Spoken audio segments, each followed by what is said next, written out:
Hi గారు, welcome to our channel. ప్రస్తుతం మనతో పాటు దాము బాలాజీ గారు, సీనియర్ జర్నలిస్ట్, వారితో ఒకసారి మాట్లాడదాం. నమస్కారం. నమస్తే. సో షర్మిల గారు మనం చూసాం, జగన్మోహన్ రెడ్డి గారిని టార్గెట్ గా పెట్టేసుకొని ఆమె విమర్శలు చేసింది. అండ్ ఆదాని విషయంలో ఆమె చాలా ఆరోపణలు చేసింది. గవర్నర్ గారిని కూడా డిమాండ్ చేసింది అరెస్ట్ చేయాలని చెప్పేసి. ఇప్పుడు దీనికి జగన్మోహన్ రెడ్డి గారు కూడా బయటకు వచ్చేసి కౌంటర్ ఇస్తున్నట్టుగా తెలుస్తుంది. 100 కోట్ల పరువు నష్టం దావా వేశాడని చెప్పేసి కూడా వార్తలు వినిపిస్తున్నాయి. సార్, మరి నిజంగా వేశాడా? ఏం జరిగే అవకాశం? షర్మిల చాలా స్ట్రాంగ్ గా జగన్ మీద అదాని ఇష్యూలో పోరాడుతుంది. ఆల్రెడీ ర్యాలీ తీసింది, చంద్రబాబుని గట్టిగా ప్రశ్నించింది. మీరు జగన్ మీద 1750 కోట్లు లంచం తీసుకున్నాడని ఆల్రెడీ అమెరికాలో ప్రూవ్ అయిపోయింది. జగన్ మీద తీవ్ర చర్యలు తీసుకోండి. అట్లాగే జగన్ చేసిన ఒప్పందాన్ని, అదాని గ్రీన్స్ తో జగన్ ఒప్పందం చేసుకున్నాడు, దాన్ని కూడా మీరు రద్దు చేయండి అని ఆమె చంద్రబాబుని ప్రెజర్ చేసింది. అక్కడితో ఆగకుండా ఆమె గవర్నర్ అబ్దుల్ నజీర్ని కలిసి కూడా డిమాండ్ చేసింది. సో దీని తర్వాత ఆల్రెడీ ఎప్పటి నుంచో ఈనాడు, జ్యోతి, తెలుగుదేశం మీడియా కూడా జగన్ని ఫోకస్ చేస్తూ, అదానిని వాళ్ళు ఫోకస్ చేయట్లేదు, జగన్ని ఫోకస్ చేస్తున్నారు. అందులో అసంబద్ధత కూడా ఏం లేదు. ఎందుకంటే అమెరికన్ ఏజెన్సీలు ఖచ్చితంగా జగన్ పేరు చెప్పకపోయినా ఫారిన్ నేషనల్ నెంబర్ 1 అని చెప్పారు. ఆంధ్రప్రదేశ్ అన్నారు, 2019 నుంచి 23 వరకు అన్నారు. ఇవన్నీ చెప్తే ఎవరున్నారు ఇక్కడ? ఈయనే కదా ఉన్నాడు, జగనే. కాబట్టి జగన్కి 1750 కోట్లు లంచం ఇచ్చాడు. రెండోది, మొత్తం అదానీ, అజూర్, పవర్ గ్లోబల్, ఈ 2 సంస్థలు solar energy corporation of India సెకీతో ఒప్పందం చేసుకున్నాయి. 12 గిగావాట్ల సోలార్ పవర్ సప్లై చేస్తామని.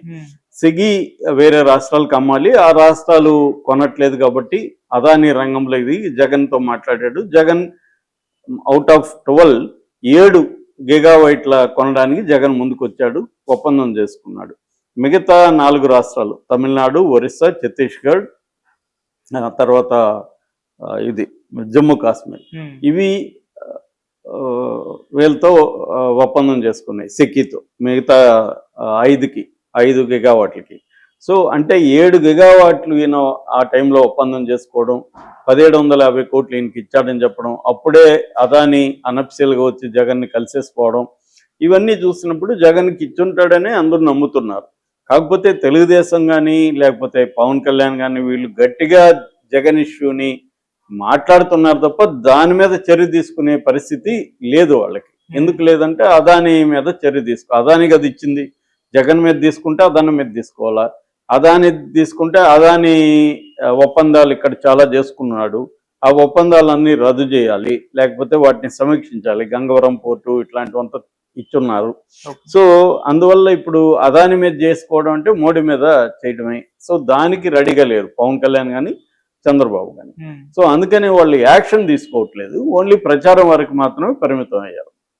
అది కూడా జగన్ మీద, అదాని మీద వాళ్ళు ఫోకస్ చేయట్లేదు. సో ఈ యాంగిల్లో జరిగినప్పుడు ఆల్రెడీ వైసీపీకి చెందిన వాళ్ళు దీనికి రిప్లై ఇచ్చారు. అదానితో మేము ఏ రకమైన సోలార్ ఎనర్జీ ఒప్పందం చేసుకోలేదు, మేము చేసుకున్న సెకీతో కూడా ఇతర రాష్ట్రాల కంటే తక్కువ రేటుకే మేము చేసుకున్నాం. కాబట్టి మేమేమి ప్రజలను మోసం చేయడం ఇంకోటి జరగలేదు. అంతకుముందు చంద్రబాబు కూడా సెకీతో చేసుకున్నాడు, ఇంతకంటే ఎక్కువే చేసుకున్నాడు అనేది వాళ్ళ వాదన. అయితే జగన్ ఇప్పటి వరకు మాట్లాడలేదు. జగన్ నిన్న రంగంలో దిగాడు. జగన్ నిన్న తాడేపల్లిలో ప్రెస్ మీట్ పెట్టి జగన్ స్వయంగా మాట్లాడాడు. ఆయన కూడా చూపించాడు, ఇతర రాష్ట్రాలు కూడా సెకీతో అదే టైంలో ఒప్పందం చేసుకున్నాయి. ఇతర రాష్ట్రాల కంటే కూడా, తమిళనాడు, ఛత్తీస్గఢ్, ఈ రాష్ట్రాల కంటే కూడా మేము తక్కువగా చేసుకున్నాం, తక్కువకే సప్లై చేసింది మనకు సెకీ ఆ రాష్ట్రాల కంటే కూడా. ఎందుకంటే మనం బల్క్గా కొంటున్నాం కాబట్టి మనకి కన్సెషన్ ఇచ్చారు అనేది ఇతను నిన్న ఎక్స్ప్లెయిన్ చేశాడు. దాంతోపాటు అసలు అమెరికా నా పేరు చెప్పలేదు, అదాని నాకు ఇచ్చినట్టు అమెరికా చెప్పలేదు, చెప్పినట్టుగా వీళ్ళు ప్రచారం చేస్తున్నారు. ముఖ్యంగా ఈనాడు, జ్యోతి ప్రచారం చేస్తున్నాడు. వీళ్ళ మీద నేను 100 కోట్ల పైగా పరువు వేస్తానని కూడా అనౌన్స్ చేశాడు. అయితే ఆ అనౌన్స్మెంట్ లో షర్మిల పేరు ఆయన వాడలేదు, కానీ షర్మిల మీద కూడా ఆయన వేయబోతున్నట్టుగా, షర్మిలకి ఒక రకంగా హెచ్చరిక, నువ్వు కానీ కంటిన్యూ చేస్తే నీ మీద కూడా 100 కోట్ల దావా వేస్తాను. నిజానికి ఎందుకంటే ఈనాడు, జ్యోతి వీళ్ళకంటే కూడా షర్మిల దీన్ని గట్టిగా మాట్లాడుతుంది. ఎందుకంటే వాళ్ళ పార్టీ, కాంగ్రెస్ పార్టీ కూడా పార్లమెంట్ లో అడ్జర్న్మెంట్ మోషన్ పెట్టి జగన్ పేరు అక్కడ కూడా తీసుకొచ్చారు వాళ్ళు. అయితే కన్వీనియంట్ గా కాంగ్రెస్ మర్చిపోతుండేది ఏమంటే, వాళ్ళ రాష్ట్రాలు 2 ఉన్నాయి దీంట్లో, ఈ కుంభకోణంలో. ఒకటేమో ఛత్తీస్గఢ్ డైరెక్ట్ కాంగ్రెస్ పార్టీ ఆధ్వర్యంలో పనిచేసే ఇది ఆ టైంలో, తర్వాత ఏమో తమిళనాడు గవర్నమెంట్, తమిళనాడు కూడా వాళ్ళ కూటమిలేదు, ఇండియా కూటమిలేదు. సో వాటిని కూడా విమర్శించాలి కదా. జగన్ కూడా ఎట్లా జగన్ ఎక్కువగా లంచం తీసుకుండొచ్చు, తక్కువ వాళ్ళు తీసుకుండొచ్చు, కానీ వాళ్ళ మీద కూడా అమెరికన్ ఏజెన్సీస్ వాళ్ళ మీద కూడా ఛార్జ్ షీట్లో కంప్లైంట్ చేసాయి కదా. మరి వాళ్ళని ఎందుకు వీళ్ళు పట్టించుకోవట్లేదు అన్న విమర్శ కాంగ్రెస్ మీద ఉంది. అట్లాగే కాంగ్రెస్ ప్రభుత్వాలు ఉన్న తెలంగాణ లాంటి చోట్ల అదాని పెట్టుబడులకి ద్వారాలు తెచ్చారు. అదాని ఇక్కడ యంగ్ ఇండియా స్కిల్ సెంటర్కి 100 కోట్లు ఇస్తే దాన్ని తీసుకున్నారు. ఇప్పుడు ఇబ్బంది కాబట్టి దాన్ని రిజెక్ట్ చేస్తున్నాం అని చెప్తున్నారు.